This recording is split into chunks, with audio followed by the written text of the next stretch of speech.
नमस्कार दोस्तों, back to our channel friends. मैं आप सबका अपने चैनल स्टॉक्स फॉर लाइफ पे बहुत स्वागत करता हूं। Welcome to STFL family. DFL बस आज मैं एक ऐसे स्टॉक के बारे में डिस्कशन करने वाला हूं जिसको बहुत ही कम लोग कवर करते हैं, लेकिन दोस्तों अपने आप में ही एक बहुत बड़ा कंपाउंडिंग मशीन है। पिछले कुछ समय से गैस एकदम भी नहीं चला, लेकिन ऐसी कोई बात नहीं है जो स्टॉक 6 महीना से 8 महीना से चल नहीं रहे हैं, आने वाले कल में उसमें तेजी नहीं आएगी। बिकॉज मार्केट में अगर आप देखें तो अभी के टाइम में एक अच्छी खासी करेक्शन देखने को मिल चुकी है, जहाँ पे निफ्टी मिड कैप और स्मॉल कैप में आज के दिन हमें अच्छी खासी प्रेशर देखने को मिली, और निफ्टी के सिलेक्टिव स्टॉक में ही दोस्तों आज के दिन में हमें थोड़ी सी रौनक देखने को मिली, जहां पे कुछ ना कुछ अपडेट थे। इसी बीच में गाइस मैं आज इधर पे एक टॉप क्लास कंपनी के बारे में डिस्कस करने वाला हूं, जिसमें अभी के टाइम में एक विस्फोटक खबर आ रही है। एलआईसी अपने स्टेक को दोगुना करने की फिराक में। तो जी हाँ दोस्तों, देश की नंबर 1 कंपनी बीमा कंपनी अगर अपने स्टेक को दोगुना करती है तो गाइस आने वाले कल में उसमें एक अच्छी खासी बाइंग हो सकती है। और मैं एक ही बात बोलूंगा कि निफ्टी में अगर आप वेटेज वाइज देखें तो बैंक एनबीएफसी का वेटेज सबसे हाई होता है, लेकिन बैंक एनबीएफसी के जो टॉप क्लास कंपनी है लोग उधर पर निवेश नहीं करते हैं। और दोस्तों पता नहीं कौन कौन से स्टॉक, चाहे यस बैंक की बात की जाए या फिर कोई भी दगे हुए स्टॉक में निवेश करना पसंद करते हैं, लेकिन दोस्तों कभी भी आप अच्छे स्टॉक में निवेश करते हैं उसका प्राइस थोड़ा महंगा होता है, लेकिन आपकी एलोकेशन भी कैसे उसमें एक अच्छी खासी होनी चाहिए। इसी बीच में कैसे आप चाहें तो इस स्टॉक को आराम से ट्रैक कर सकते हैं, जहां पर अभी के टाइम में एक अच्छी खासी अपडेट है, करेक्शन में मिल रहा है, लेकिन लॉन्ग टर्म में कैसे इसमें आने वाले कल में गजब का पोटेंशियल है। तो क्या है पूरी खबर और हमें अभी के टाइम में रणनीति क्या बनानी है, सब कुछ मैं अनबायस्ड होकर डिस्कशन करूंगा। चैनल फर्स्ट टाइम होंगे सब्सक्राइब कर सकते हैं इस तरह क्वालिटी कंटेंट को सबसे पहले एक्सेस करने के लिए। Now without delaying any for time let's begin.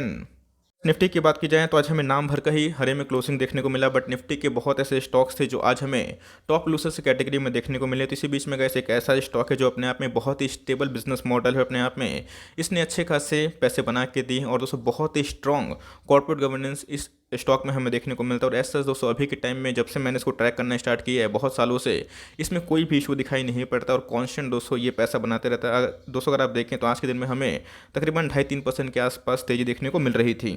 पूरे साल भर की बात की जाए तो इसने अभी तक कोई पैसे नहीं बनाए हैं। पूरे साल भर की बात की तो कैसे अगर आप देखें तो हमें फ्लैट में ही क्लोजिंग देखने को मिल रही है। और दोस्तों ये जब डिप आया था इधर पे हमने आपको बताया था कि आप चाहें तो निवेश कर सकते हैं। उस डिप से गैस हमें 10-15-20% के आसपास मुनाफा हो रहा है, लेकिन दोस्तों लॉन्ग टर्म में अगर आप देखें तो इसने बार बार 2000 के लेवल को तोड़ने की कोशिश की, और एक बार सस्टेन करता है तो आने वाले कल में अच्छी खासी रैली हो सकती है। तो मैं इसके बारे में डिस्कशन करने वाला हूँ। एक बैंक का स्टॉक हमें देखने को मिलता है, और बैंक के स्टॉक में को पता है कि बहुत ज़्यादा हमें रिस्क देखने को मिलता है, जैसे एनपीए का इशू हो गया फिर कोई भी इशू हो गया। बट दोस्तों जो लॉन्ग टर्म में अच्छे बैंक होते हैं, जिनके स्ट्रॉन्ग फंडामेंटल होते हैं, स्ट्रॉन्ग प्रोमोटर होल्डिंग होती है और डिसेंट से उनके अर्निंग्स होते हैं, तो गैस वो पैसे ज़रूर बनाते हैं। लास्ट 5 ईयर्स की अगर आप बात देखें तो पूरा 200 साल भर में नहीं चलने के बावजूद भी इसने 1 लाख को 2 लाख से ज़्यादा बनाया है, इवन 3 लाख के आसपास बनाया। अगर आप देखें तो बहुत ही कम गिरावट होती है, बहुत ही स्टेबल दोस्तों रिटर्न आपको डिलीवर करती है। ऑल टाइम चार्ट पैटर्न की बात की जाए तो आप देखते हैं गाइस कि बहुत बड़ा मल्टीबैगर स्टॉक है, और इसके बारे में बहुत ही कम लोग बाजार में बात करते हैं। जो मार्केट के एक्सपर्ट है वो चार्ट देख के प्राइस देख के ही समझ गए होंगे कि बैंकिंग के कौन से स्टॉक के बारे में मैं इधर पे डिस्कशन करने वाला हूं। तो गाइस मैं इधर पे कोटक महिंद्रा के बारे में डिस्कस कर रहा हूँ, जो अभी के टाइम में काफ़ी हॉट स्टॉक बना हुआ है, क्योंकि अभी के टाइम में गाइस एक अच्छी खासी न्यूज़ फ्लैश हो गई है और जिसका इंपैक्ट हमें लॉन्ग टर्म में बहुत ही पॉजिटिव देखने की उम्मीद है। जी हाँ दोस्तों, 2200-2300 का स्टॉक है अभी के टाइम में अगर आप देखें 2000 के भाव पे देखने को मिलता है, और इसने over the long period of time दोस्तों अच्छे खासे पैसे बनाए। अगर आप देखें मार्केट में वॉलिटिलिटी होने के बावजूद भी इसमें बहुत ही कम गिरावट हमें देखने को मिलती है, गिरता भी है जिसमें अच्छी खासी वैल्यू बाइंग हो जाती है। अब देख सकते हैं कोटक महिंद्रा बैंक अपने आप में एक शानदार फंडामेंटल वाली बैंक हमें निकल के आती है। और बैंक निफ्टी की मैंने आपको हमेशा एक कहानी बताई है कि जो टॉप 4 और 5 बैंक होते हैं दोस्तों, वही बैंक निफ्टी को ट्रिगर करते हैं। उसमें एचडीएफसी बैंक की बात की जाए, आईसीआईसीआई बैंक की बात की जाए, कोटक महिंद्रा बैंक की बात की जाए, अच्छे खासे हमें नाम देखने को मिलते हैं। इवन दोस्तों एक्सिस बैंक भी एक अच्छा खासा नामी ग्रामी बैंक हमें देखने को मिलता है। तो जी हाँ दोस्तों, अभी के टाइम की बात की जाए तो एलआईसी को आरबीआई का नोड मिल चुका है to increase stake in Kotak Mahindra bank. तो जी हाँ दोस्तों, एलआईसी अभी के टाइम में जो पोजीशन होल्ड करती है, और चाहे दोस्तों तो अभी के टाइम में वो अपने पोजीशन को दोगुना भी कर सकती है। और दोस्तों उनको आरबीआई की तरफ से एक बहुत बड़ा अप्रूवल देखने को मिल रहे हैं। अभी के टाइम की बात की जाए तो एलआईसी देश की नंबर 1 बीमा कंपनी है, और उनके पास बहुत ही ज़्यादा पैसा हमें देखने को मिलता है। मार्केट में जब करेक्शन का फेज स्टार्ट होता है तो एलआईसी का नाम दोस्तों सबसे टॉप पे हमें देखने को मिलता है, बिकॉज वो हमेशा अच्छे खासे स्टॉक्स में बाइंग करते रहती है। तो जी हाँ दोस्तों, पूरे कोटक महिंद्रा बैंक की बात की जाए तो उनके शेयर होल्डिंग पैटर्न में आपको देखने को मिल जाएगा कि एलआईसी 5% का जो स्टेक है कोटक महिंद्रा बैंक में ओन करती है। बट दोस्तों एलआईसी की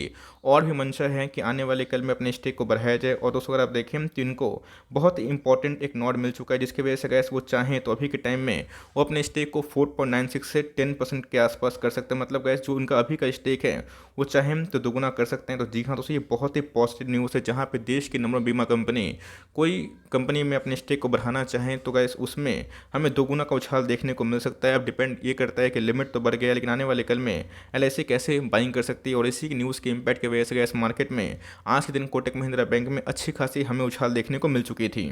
कोटक महिंद्रा की बात की जाए, अपने आप में एक शानदार फंडामेंटल वाली कंपनी हमें निकल के आती है। अपने आप में बहुत ही स्टेबल बिजनेस मॉडल है, बैंकिंग की एक टॉप क्लास कंपनी है, और आने वाले कल में गैस इनके बहुत सारे और भी सब्सिडरी है जिनका वैल्यू अनलॉकिंग होना आने वाले कल में तय है। प्रोमोटर होल्डिंग के बारे में डिस्कस करें तो गैस इनका जो स्टेक है एकदम 26% के आसपास है, और मिस्टर उदय कोटक अपने आप में ही बहुत ही अच्छे मैनेजमेंट वाले इंसान देखने को मिलते हैं, जिसने कोटक महिंद्रा बैंक को अच्छे खासे बुलंदी पर पहुंचाया है। अगर आप देखें तो एफआईएस का जो स्टेक है 42% के आसपास हमें निकल के आते हैं। डीआईएस की बात की जाए हमें 15% के आसपास स्टेक निकल के आता है। पब्लिक के बारे में डिस्कस करेगा, इस पब्लिक के पास हमें 16% के आसपास स्टेक निकल के आता है। मेरे हिसाब से गाइस जो शेयर होल्डिंग पैटर्न है वो बहुत ही मजबूत हमें देखने को मिलती है, जहाँ पे एफआईआईस और डीआईएस की बात की जाए तो मैक्सिमम जो स्टेक है उसको ओन करते हैं।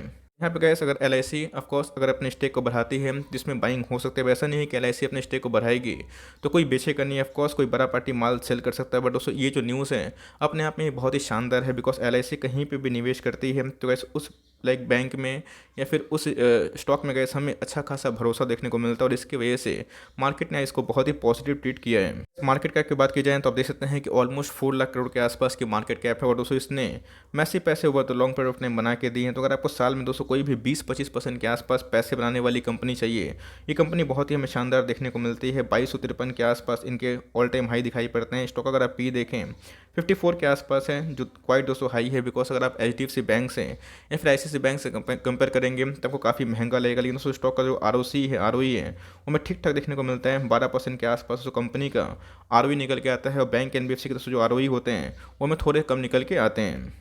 कंपनी का रेवेन्यू कितना जनरेट होगा अगर आप देखें तो बहुत long period of time company एक कांस्टेंट वैल्यू मेकर कंपनी हमें निकल के आ रही है। 19 करोड़ से अगर आप देखें इनके जो रेवेन्यू है हमें साल दर साल अच्छे खासे बढ़ते हुए देखने को मिलता है। और याद रखिएगा इस समय हमें पैंडमिक का भी वॉर देखने को मिला था, जिसकी वजह से कंपनी के जो सेल्स हैं उसमें हमें थोड़ा डिक्लाइन देखने को मिला। और अगर आप प्रॉफिट देखें तो कंपनी के दोस्तों जो नेट प्रॉफिट हैं वो भी हमें अच्छे खासे बढ़ते हुए देखने को मिल रहा है। कंपनी ने दोस्तों अच्छे खासे over the long period of time profit भी जनरेट करी है।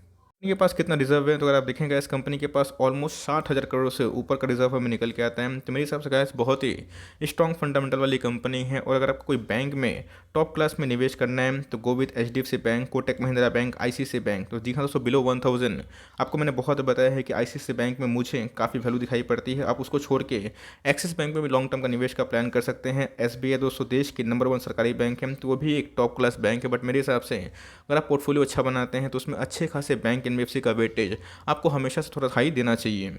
आज के कारोबार की बात की जाए तो देख सकते हैं कि आज हमें ऑलमोस्ट 36 लाख शेयर ट्रेड होते हुए देखने को मिल रहे हैं। उसके अगेंस्ट में अगर आप देखें तो 14,79,000 शेयर्स को डीमेट में ले जाया गया है। 3 बजे के आसपास अगर आप देखें तो हमें 40% के आसपास एकोमोडेशन देखने को मिल रही थी।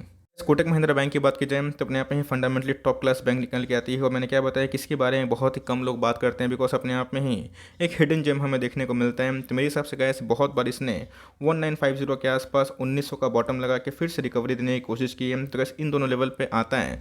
आप चाहें तो लॉन्ग टर्म पोर्टफोलियो के हिसाब से इस स्टॉक को इस लेवल पे बाई करने का प्लान कर सकते हैं। ये हुए दोस्तों तो कोई दिक्कत वाली बात नहीं है, इसको होल्ड एंड कंटिन्यू करें। अपने आप में ही बहुत ही टॉप क्लास कंपनी है, थोड़ी स्लो भागती है लेकिन अपने आप में इसने अच्छे खासे पैसे बना के दिए। लास्ट 1 ईयर की बात की तो गैस बैंक एनबीएफसी में भी एक अच्छी खासी करेक्शन हमें देखने को मिल चुकी है। और कोविड के टाइम दोस्तों अगर आप देखें तो इस बैंक में भी अच्छी खासी गिरावट देखने को मिली थी, जहाँ पे 1500-1600 का बैंक दोस्तों हमें 1000 के आसपास भी देखने को मिला। बट जिन्होंने टाइम दिया, पेशेंस रखा, तो भाई पैसे डबल हुए हैं। तो मेरे हिसाब से गैस फॉर लॉन्ग टर्म कोई कॉन्स्टेंट कंपाउंडर में निवेश करने का प्लान कर रहे हैं तो फर्स्ट प्रायोरिटी गैस आपकी एचडीएफसी बैंक होनी चाहिए, आईसीआईसी बैंक होनी चाहिए। और उसके बाद चाहें कोटक महिंद्रा बैंक पे भी आप कवर कर सकते हैं, स्टडी कर सकते हैं। ऑल दो वैल्यूएशन इनके थोड़े से महंगे हैं, बट अपने आप में दोस्तों गजब के फंडामेंटल्स है। और एलआईसी अगर बाइंग करती है तो आने वाले कल में गैस इसमें एक अच्छी खासी उछाल भी देखने की उम्मीद है। तो फॉर टाइमिंग ये छोटी सी अपडेट थी। आई होप मेरा एफर्ट आपको अच्छा लगा होगा। वीडियो अच्छी लगी होगी तो लाइक कर दीजिएगा, और चैनल फर्स्ट टाइम होंगे तो याद से सब्सक्राइब करना भूलिएगा। फर्दर कोई डाउट है उसको ड्रॉप कर सकते हैं, कुछ रिव्यू चाहिए उसका नाम भी ड्रॉप करना भूलिएगा। I would love to make a video on your demand. Guys मिलते हैं जल्दी ही, तब तक के लिए bye. Thanks for listening friends, God bless you all.